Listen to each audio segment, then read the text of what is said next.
രണ്ട് രാജാക്കന്മാർ അധ്യായം 2. ഏലിയ സ്വർഗത്തിലേക്ക്. കർത്താവ് ഏലിയായെ സ്വർഗത്തിലേക്ക് ചുഴലിക്കാറ്റിലൂടെ എടുക്കാൻ സമയമായപ്പോൾ ഏലിയായും എലീശായും ഗിൽഗാലിൽ നിന്ന് വരികയായിരുന്നു. ഏലിയ എലീശായോട് പറഞ്ഞു, ദയവായി ഇവിടെ നിൽക്കുക. കർത്താവ് എന്നെ ബഥേൽ വരെ അയച്ചിരിക്കുന്നു. എന്നാൽ എലീശ പറഞ്ഞു, കർത്താവിനെയും അങ്ങയെയും സാക്ഷിയാക്കി ഞാൻ പറയുന്നു, ഞാൻ അങ്ങയെ വിട്ടുമാറില്ല. അങ്ങനെ അവർ ബഥേലിലേക്ക് പോയി. ബഥേലിലുണ്ടായിരുന്ന പ്രവാചക ഗണം എലീശായോട് പറഞ്ഞു, കർത്താവ് നിന്റെ യജമാനനെ ഇന്ന് നിന്നിൽ നിന്ന് എടുക്കുമെന്ന് നിനക്കറിയാമോ? അവൻ പറഞ്ഞു, ഉവ്വ്, എനിക്കറിയാം. നിശബ്ദരായിരിക്കുവിൻ. ഏലിയ എലീശായോട് പറഞ്ഞു, ദയവായി ഇവിടെ നിൽക്കുക. കർത്താവ് എന്നെ ജെറീക്കോയിലേക്ക് അയച്ചിരിക്കുന്നു. അവൻ പ്രതിവചിച്ചു, കർത്താവിനെയും അങ്ങയെയും സാക്ഷിയാക്കി ഞാൻ പറയുന്നു, ഞാൻ അങ്ങയെ വിട്ടുമാറില്ല. അങ്ങനെ അവർ ജെറീക്കോയിലെത്തി.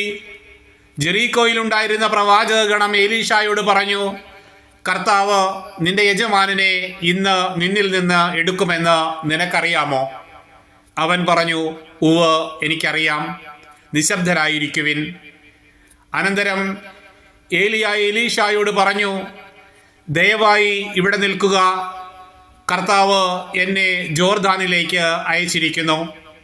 അവൻ പറഞ്ഞു, കർത്താവിനെയും അങ്ങയെയും സാക്ഷിയാക്കി ഞാൻ പറയുന്നു, ഞാൻ അങ്ങയെ വിട്ടുമാറില്ല. അങ്ങനെ ഇരുവരും യാത്ര തുടർന്നു. അവർ ഇരുവരും ജോർദാന് സമീപം എത്തിയപ്പോൾ പ്രവാചക ഗണത്തിൽപ്പെട്ട 50 പേർ അല്പം അകലെ വന്നു നിന്നു. ഏലിയ മേലങ്കിയെടുത്ത് ചുരുട്ടി വെള്ളത്തിൽ അടിച്ചു. വെള്ളം ഇരുവശത്തേക്കും മാറി. ഇരുവരും ഉണങ്ങിയ നിലത്തുകൂടി അക്കരെ കടന്നു.